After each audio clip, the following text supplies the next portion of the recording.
starting around the middle of last year.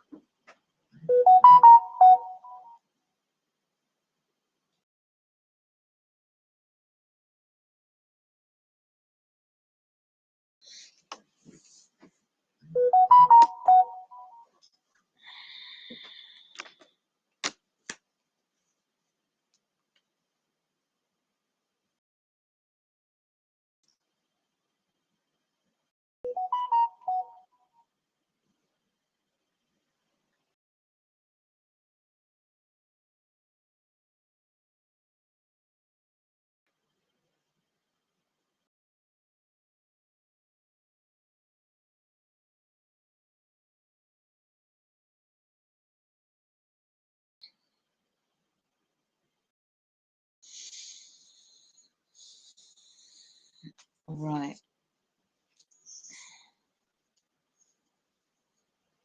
Right.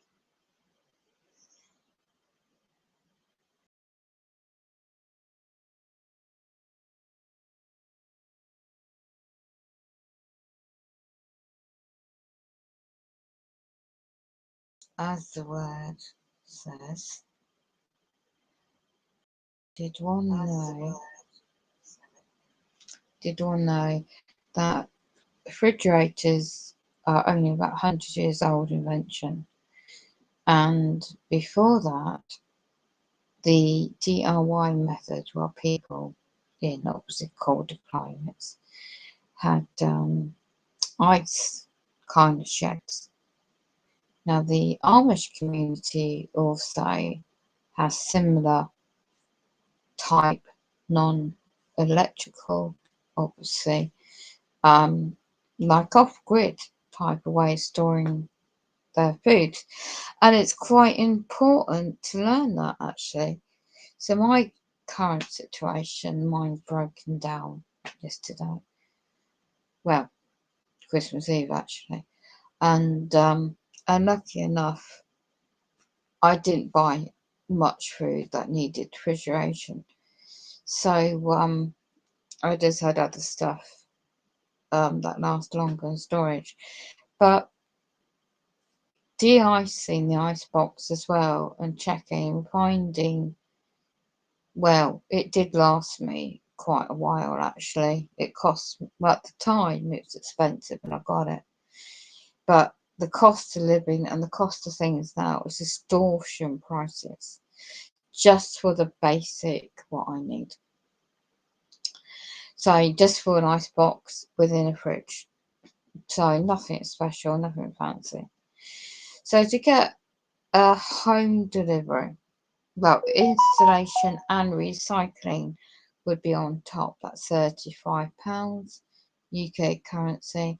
And if you need a time slot like I do in the afternoon, they charge a certain company I won't mention about £15 on top, and the actual item, the only cheapest one I could find of an ice box at the moment so far is £179. So total you're looking about 230 quid. What? So no, I don't have that kind of funds. And I was looking at and I don't want to get into get it on credit. I do not want to get into that situation for such an item. So I found, I'm just going to check the stream. I still on two different platforms. I found a DIY method, but I don't, this time, a period of time, I have to see if a shop, when it's open, if it is, they have like sand or soil type sand, and I don't know how I'll get to these type these pots are like if you're growing something in it, but a specific design. I've seen them about, but I've never really needed them.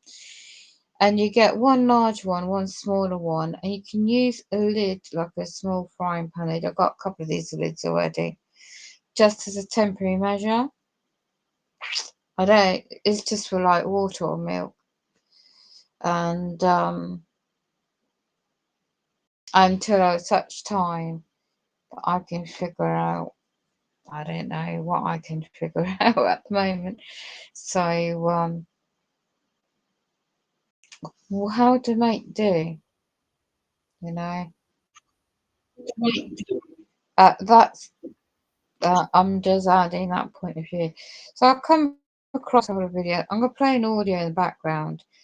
There's a documentary, it's a brief documentary about this guy's grandfather, and he used to be I'm not sure it's an ice maker or or a delivery, and it showed. I've seen a documentary which I'm going to look at, which is interesting because I never knew this, and I can't remember where my family growing up had our first um, refrigerator. So you take it for granted these modern items, and when they go, it's a good job I had food pre-done and cooked.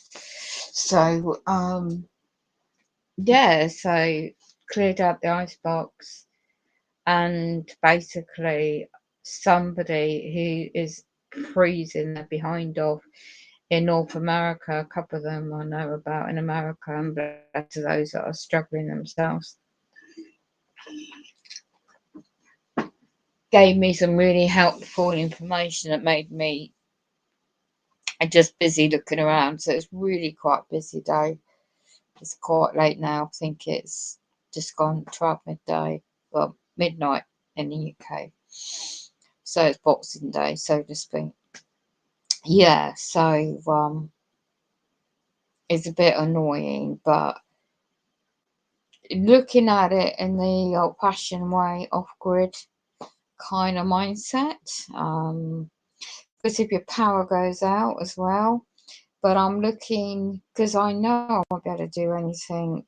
If I did find a company, they can't most probably do anything till, I don't know, beginning first week in January. So um my late mum taught me some skills years ago. I learnt this. She learnt it from her gran, and it's a bit not quite the Great Depression period, but some tips and things. It was passed down in our female bloodline, and then to my mum and to me and my female opposite side brothers and sisters, but mainly me and my two sisters. So I remembered key things, how to use tin milk or powder milk. Now, powder milk, because if you like coffees, I don't have coffee. I just like it in. If you're doing, you don't always need it in porridge, so you can use boiled kettle with water, you know, and just use different ingredients. So I'm not sure yet. I'm going to try that angle. If you can use powder milk in porridge, just a little bit mixed up with water and then add it in. I'm not too sure yet because I've got to just try these out the next few days. And that would just save me. There's all this cost I don't really have, and I haven't got up to save up basically. And at the moment, the uncertainty of the climate, the financial climate in England as well, and prices of gas, electricity going up in January. I really don't want to even get myself into a situation with a company just to get bloody credit for bloody fridge. And I can't even get second hand one. So when you're a target individual and your gaslights them awfully, that side of things get blocked too. So the audio in the background will be just somebody talking while I am trying to just chill out a bit and get my food and just try and relax a bit. So that individual has done me a great favour by just unfortunate showing his video about how they're both trying to survive and how he explained, and this is a different different way because of the cost of living. This also is going to be helpful for those struggling for food and things. So, because I had a gut feeling something could happen, I just got enough um, beautiful, really good quality and very cheap red potatoes that cook beautifully. And that was, I love my bit of veg and potatoes, bit of chicken and gravy. But I'm not really a meat eater, so this is a one-off thing. And I normally buy things you don't always have to keep refrigerated. So this is a good way to keep off the dairies, yogurts, cheese, ham. Now, also, one thing I did remember from the old days is you don't need to keep your butter refrigerated, your butter or margarine refrigerated. And I do remember the containers. So all I need is I can find it. I've got plenty of containers to keep the actual. It's always coming in plastic anyway, so I've got plastic containers for that. And a lot of foods you don't need a refrigerator, so it's just convenience. So that is quite refreshing to go back and remember these things. And what did my mother do and her mother do? And yeah, it was really quite refreshing the times we're living in, especially there's a dark winter, which is still in, and the power goes out, and especially again, it may happen before the New Year's out in England. I'm hearing the weather changing again soon. So I just thought I'd add this a bit different kind of stream. And yeah, I was looking at, I got quarter bags. I mean, the quarter bags, unfortunately, I'm going to have to get those, the mince and the chicken, the stuff that I had. If I can't eat it all, obviously, most probably not be able to eat it all, and it won't be kept for long. Um, yeah, I'll just come across that quite issue when it's probably due in the next couple of days. But in the meantime, I've managed to save the ice. I've kept my heating down, just using one room for heat at the moment, and then keeping the other room where the bucket of the ice from the freezer part is, for the moment, is keeping that meat and some of the items in that frozen state. So I know about 24 hours most probably I will have for that. So I can just, well, boxing down, sure, a couple of shops are open. So I can look at, you don't need to keep eggs in the freezer. So I most probably just changing a few bits around. Um, and then just researching really off-grid type websites, social media platforms of what people do. And obviously, I'm not in a farm. I don't live in the countryside. I'm not able to build a root cellar in the ground. I've seen those videos are really really good, really helpful, and it just gave me some really good ideas. So combining the old history of what I was raised up without a refrigerator and what my gran and my late mum did, and then combining it where we are now, 21st century, so to speak, we're going back to the old roots of doing things and picking up some different ideas. And so if anyone has similar situation to me, um, yeah, it's not helpful being without these so-called white goods item, so to speak. Why am I paying in shorts on my washing machine when that is also, on the blink? And I paid a fortune for that when I got it. And I think it really going back old school. we're looking at doing things differently. So I don't know about anybody else who's already like that, because all around me, I'm aware of certain. I mean, you've got I don't know different types of people and backgrounds and their lifestyles, but I'm aware of certain types of nationality. They have different ways also, and that's worth looking into of their storage of food, rice, and perhaps coconut oil, and glass and canning. You see, America. I don't know if it's just America, but also I'm aware of Polish shops. They do have pickle. Use vinegar. I'm not quite sure how they do it, so I'm going to look into that.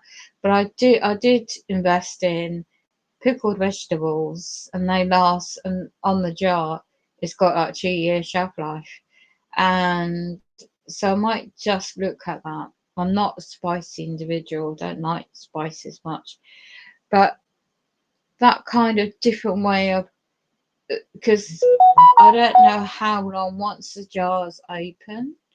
I'll have to look into that as well. How long the shelf life is storing once the lid is actually popped open, and you obviously reseal it, but how long it will last in that jar before you need to use it. So it might be just look at your menus, your food menus, um, what one may use instead or something else.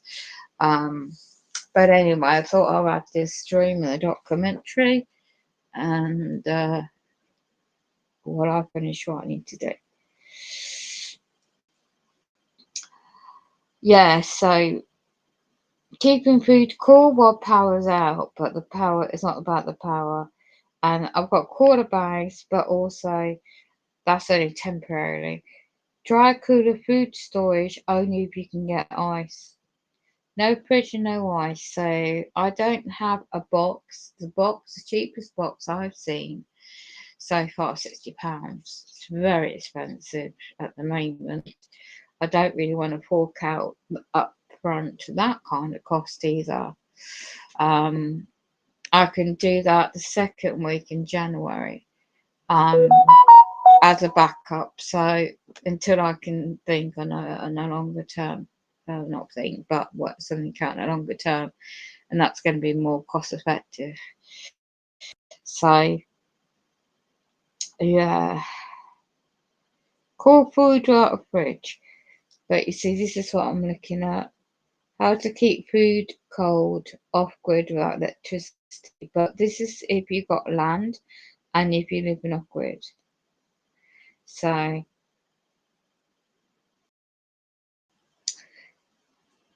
yeah, so I just couldn't believe the part of my fridge. Easy refrigerator fix, reset, defrost timer, switch if it stops running. It's not an easy fix. I can't afford the I know what it is. It's all the mechanic parts with at the bottom of the fridge. But also I've got problems. I cannot afford anyone to either. But I'm looking at how electricity free fridge saved. Indian that they were making these some is it cement or ceramics CERAMIC factory that were used as like coolers, and it was amazing. This is what the people did nowadays, and it was amazing. But unfortunately, I've got no one here no one to assist me to look at the motor. It's on its way out. So anyway, so I'm just gonna go back to that documentary and find it. And it's fascinating, really, is how the people coped before refrigerators in the old days. So just gonna try and find it. I've I've saved. I'm going to go for this cheaper idea. Okay, the two cement pot type things, for quid. It's going to be cheaper than the quarter box, I hopefully think. But also, let me just find this documentary. I'll play it in the background because it's just so intriguing. Right. How did people keep stuff cold before refrigerators? It's called.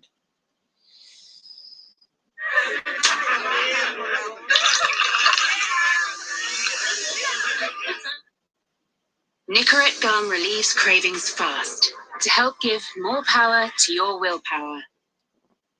Dan, I mean, think about it. The Alps and the Himalayas are covered in snow and ice all year long. It's way colder at high altitudes. It's totally possible to go up there in the dead of summer, pack up a whole bunch of frozen water, and bring it back down again. This absolutely would not have been a viable option for your typical family just trying to avoid food spoilage. They had to make do with the old-fashioned way of preserving food with salt and smoke.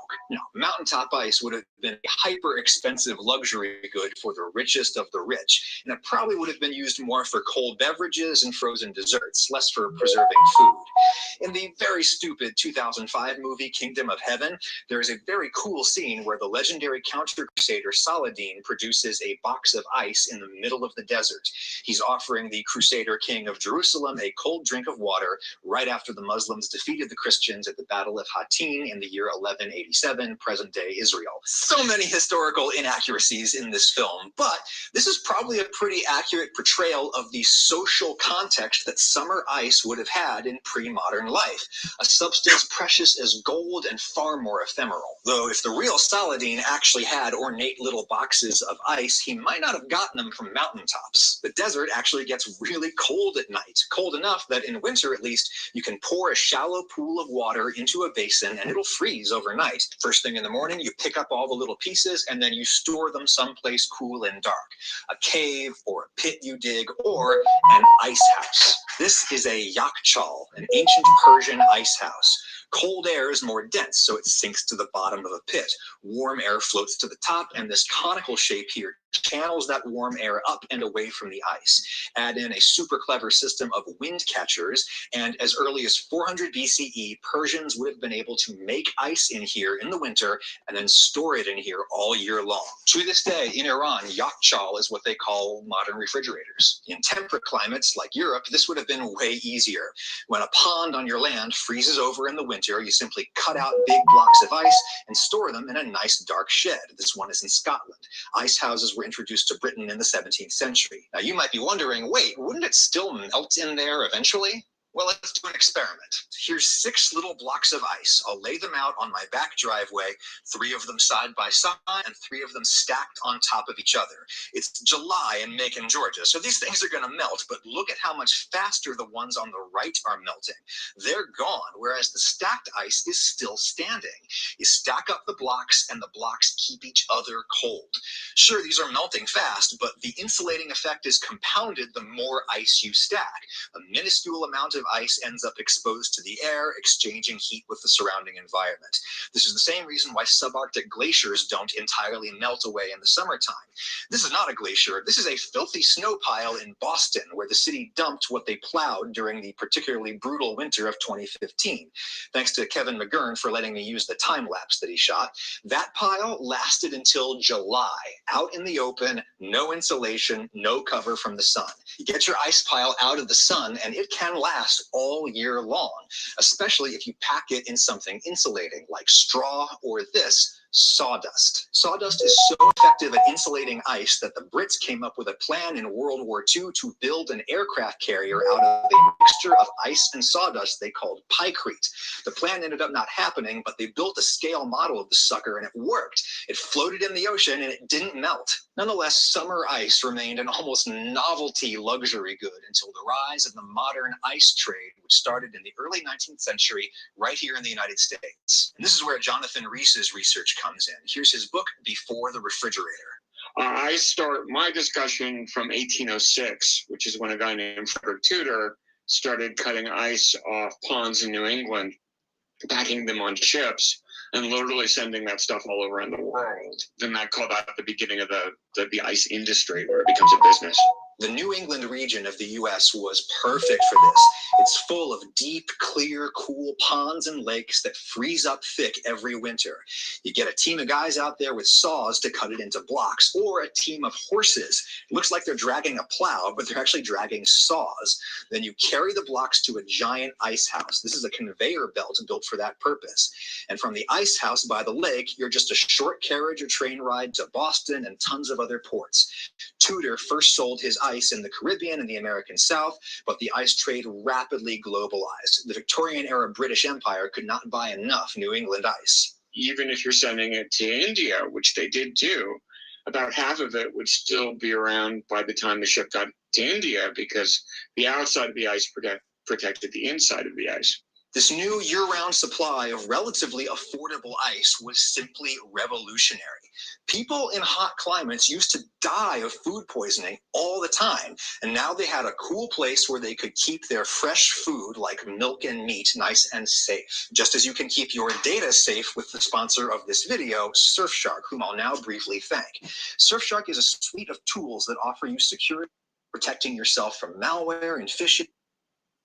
An ice box isn't really called an ice box until there's an electric household refrigerator, and then it becomes a contrast. An ice box in the 19th century is generally known as a refrigerator, even though it's an ice box. And that's some sort of wood contraption, usually two compartments. One is where the ice goes, one is where the food goes, and air circulates between the two.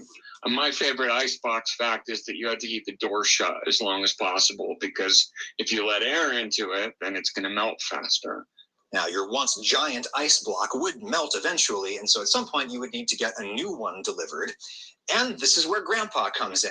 The grandfather on my Italian side, Anthony Ragusa, was born in New York City in 1912. And by then, there was a major domestic ice market in the U.S. Most families had an ice box. And when he was about 14 years old, Grandpa got work delivering fresh ice door to door. The iron tool that he used to push around the blocks is hanging right now in my mom and dad's house in Pennsylvania. And he had an uncle. His name was Willie. And you look a lot like him, actually. Willie had bought some land upstate New York, Newburgh, New York, and he built a dam across a stream and created a lake. That's the lake upstate, right behind my grandparents there. It would freeze in the winter. Uncle Willie and his guys would cut the ice and store it in an ice house downriver from the dam. Typically enterprising Italian-American immigrant that he was, Uncle Willie also had a sawmill, and he'd use the sawdust to pack up the ice blocks. Without it, the blocks would actually freeze together. And my father would sell that ice in New York City. He would bring it down in a horse and wagon, and then he'd carry the ice sometimes 3, 4, 5 stories up the stairs into tenement walk-ups and put it in people's ice boxes. One purpose of that iron tool might have been to scrape the dirty, sawdusty surface off the block of ice before Grandpa hauled it into your nice, clean kitchen. And even then, things got dirty. Oh, the cleaning. God, the cleaning is terrible, right? Imagine if you have the wood structure and you're putting ice into it.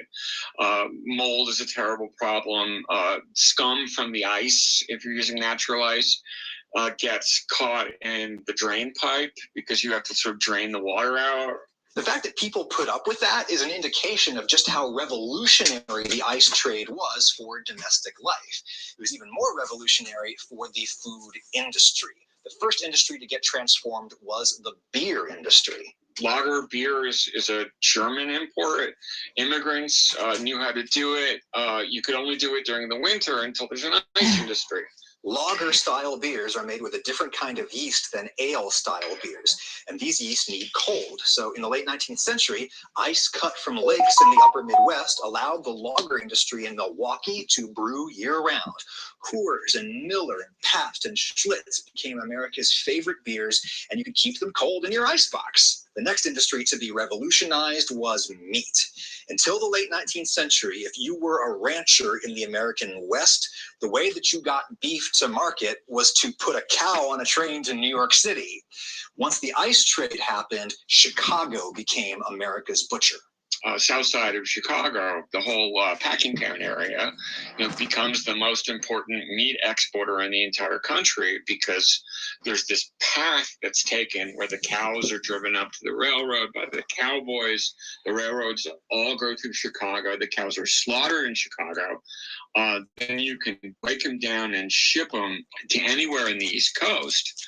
Now that you can ice the railway cars. Then, after ice transformed meat, it transformed produce. California had the climate to grow beautiful fruits and vegetables year-round, but it was across the continent from where most American consumers were concentrated. No problem when you can load your fruit in an ice car. Pretty soon, industry started to exceed America's capacity to produce natural ice. No pond was safe. Thoreau's Walden Pond in Massachusetts was harvested for ice. So around the turn of the 20th century begins the transition from natural ice to plant ice. Not ice from plants, but plant as in factory-made ice. The basic compression technology of modern electrical refrigerators had already been around for decades, and by the late 19th century, industrialists had figured out how to do it on a commercial scale. These machines were far too big to fit in home kitchens, but they could fit in a factory which could manufacture ice year-round. It's the first thing used for. And it becomes very popular because if you use natural ice, there'd be dirt and dead leaves and all sorts of scum on your ice, even no matter how often you clean it. And the artificial ice is relatively clear. But the old ice business really started to chill around 1930 with the introduction of the first home refrigerators. This is, again, a story with particular family resonance for me, because over here on my mother's side, my wife's father, who was Frank Fox, working at General Electric at the time. No, Westinghouse, Westinghouse at the time. Frank C. Fox was part of a team inventing and marketing the electric refrigerator. Wow. So her father put my father out of business. Yep, he came out on top. but that was okay, because by then Uncle Sam needed Grandpa Ragusa in the arc of the first home refrigerators. This is, again, a story with particular family resonance for me, because over here on my mother's side, my wife's father, who was Frank Fox, working at General Electric at the time. No, Westinghouse. Westinghouse at the time. Frank C. Fox was part of a team inventing and marketing the electric refrigerator. So her father put my father out of business. Wow. Yep, we came out on top. but that was okay, because by then Uncle Sam needed Grandpa Ragusa in the Army Air Corps. He was, wait for it, a cook, and he was stationed, wait for it, in Iceland. Apparently he had a great time ice fishing. Cold comfort, I realize. And there you have it. So the refrigerator was invented in that period of time. And let me see if I can find where that was. Okay. I'll share the video where it was. The one cares to know.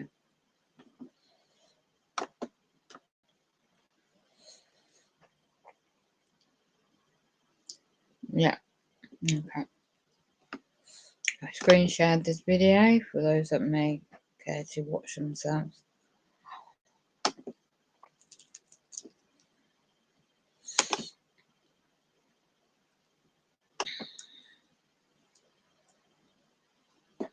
Can't play all the documentaries. I had to just cut a few bits out. So this is the video channel. No, I've done that one.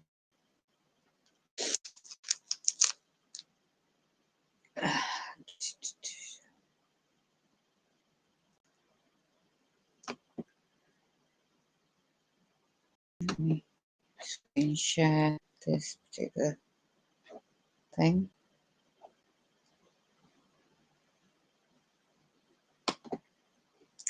Then I'm going to call it a day.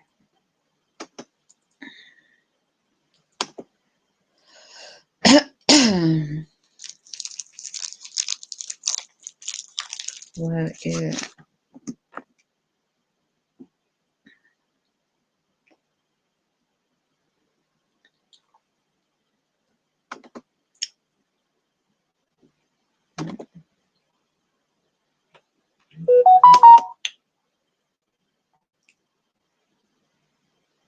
Okay, this is a video.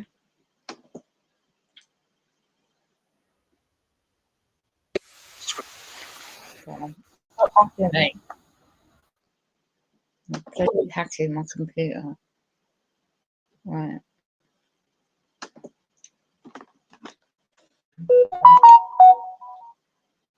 This is the title. This is the channel.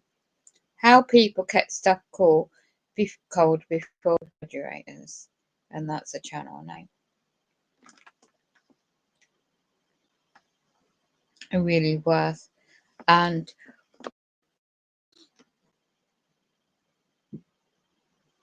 I'm sure there's other ways as well. How refrigerators work and how do we end up with one?